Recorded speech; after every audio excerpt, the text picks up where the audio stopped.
Good evening, trustees, staff, teachers, and members of the public. It's kind of nice I can just look this way.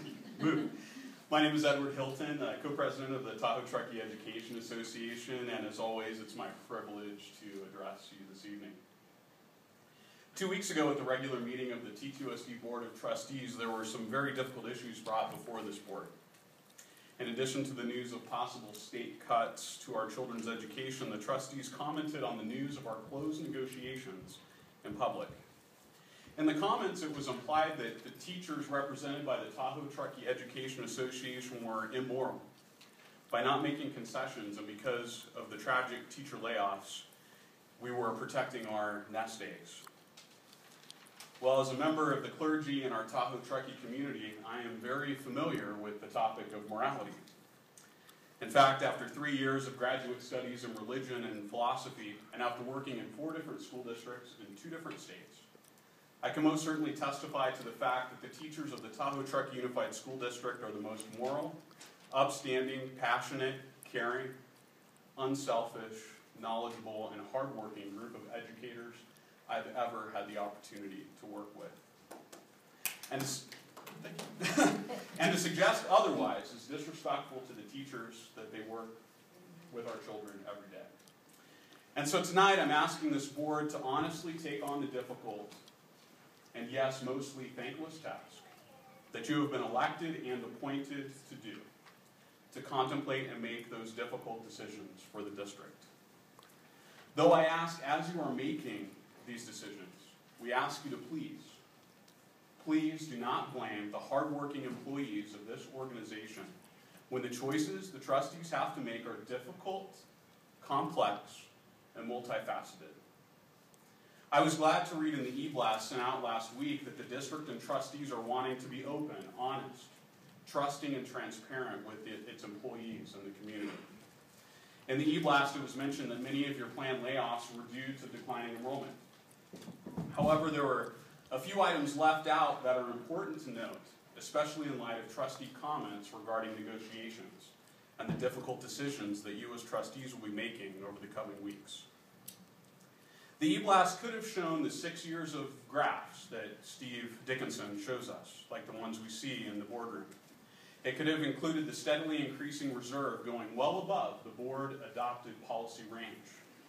And the fact that during this time frame, when the reserve has been growing, that the board has voted to increase class sizes and reduce program by laying off teachers. The e-blast could have mentioned the fact that most of the employees in TTUSD gave up 5 days of pay during this current year. The e-blast could have stated the fact that employees have had to deal with increasing healthcare costs. Yes, we pay our healthcare. Over 25% increase in the last 3 years alone. The e-blast could have mentioned the trustee vote to provide a significant increase in compensation to our highest paid position in our organization, the superintendent, while at the same time asking all other employees, including those who make the least, asking them to cut their pay. The e-blast could have mentioned that Truckee is the 9th most expensive place to live in the United States. And I can say for a fact that the employees of this organization are not the 9th most highly paid on average. It was refreshing to hear 2 weeks ago that one trustee addressed the difficult conversations that we must have, not only this year, but in what looks like will probably be the years to come. This trustee reminded us that we as employee groups in a community will have to work together in the future. Name-calling and innuendo does not build trust. To be sure, it tears trust away. So moving forward, I implore you to direct the district administration, first of all, and it has been mentioned already, to not overnotice or lay off more teachers than absolutely necessary, as we saw in 2009 with the giving of over 150 reduction in force notices, or pink slips. This caused unneeded panic among your employees and community. Most were rescinded at the end of the summer, and all trust was gone. It took 4 years and a new board to build that trust back. In a school district that receives more funding than 88% of school districts in California, in a school district that receives 150% more funding than the average school district in California, We should be thanking each other for making this school district the great organization that it is. We should be continuing to work together as we did at this point last year, and we were able to join and pass Measure A for the children of our community. Together, we are strong. And honestly, we all agree that there's a problem. It's a revenue problem. I've heard Steve Dickinson say it many times. We do agree that the elected legislators of California have continued to cut the resources necessary to educate our children, your children, my children. We do agree that 1 in 5 children in California lives in poverty, does not come to school ready to learn, many going home hungry if they have a home to go home to at all. We do agree that our children deserve a whole and complete curriculum that includes the arts, music, physical education, science, electives, in addition to the tested subjects of mathematics and language arts. Yes, this is the true immoral travesty of our time. It is not the employees of TTUSD that are immoral. It's not the trustees of TTUSD that are immoral. But it's the lack of adequate funding to prepare our students for the future. This is the injustice. Let us focus on this fact and partner together to address these inequities and urge our political leaders to make the difficult decisions required, including instituting new tax policies, to ensure that each child in our great state and nation receives a quality education. The strength of our democracy depends on how well we work together to make it happen. I just returned from the California Teachers Association State Council of Education. There we debated a number of initiatives that are qualifying for the November ballot. CTA is now one of a broad range of political and, yes, partisan, on both sides of the aisle, organizations who are backing the governor's initiative, acknowledging that education is underfunded and there's a mandate by the citizens of California to restore revenue to our schools, to restore revenue to our students, to our children.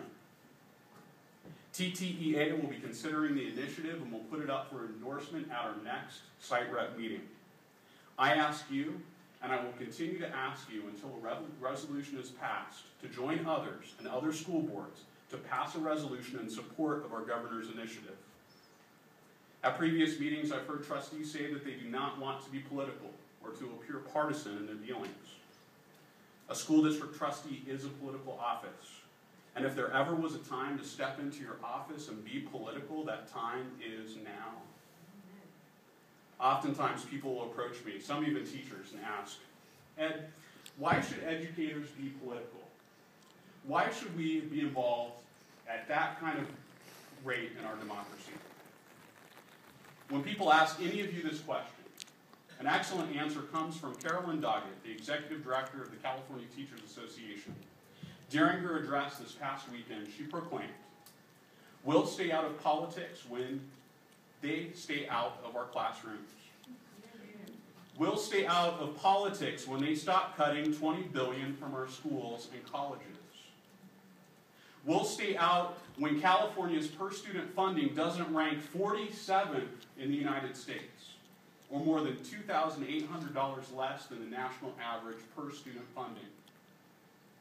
We'll stay out when California doesn't have the largest class sizes in the nation. We'll stay out when all students, including low-income kids and students of color, have the resources they need to succeed. We'll stay out when we actually have enough nurses, counselors, psychologists, and librarians to provide services to our students. We'll stay out when art, music, drama, vocational, and career technical education classes are available to every student in every school. We'll stay out when they let teachers teach and treat us as the highly trained professionals that we are. We'll stay out when all students and educators can attend safe, clean schools. We'll stay out when educational support professional jobs are not contracted out to private companies. We'll stay out when classrooms have enough computers to actually bring students into the 21st century. We'll stay out when all students who are eligible can afford to attend a community college or state university. That's when we'll stay out. And we need to work together. We need to discuss our differences. We need to work together for a just and equitable education for all our children, and for our neighbors' children, for our state's children, and for our community's children. Thank you.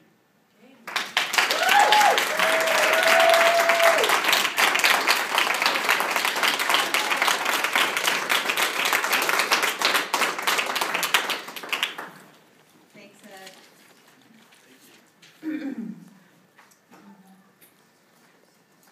I think that was a very well-delivered speech. I really appreciate you taking the thoughtfulness that is needed to have a level conversation during this extremely emotional time. I look forward to watching it recorded too, because I know there was a lot of information shared.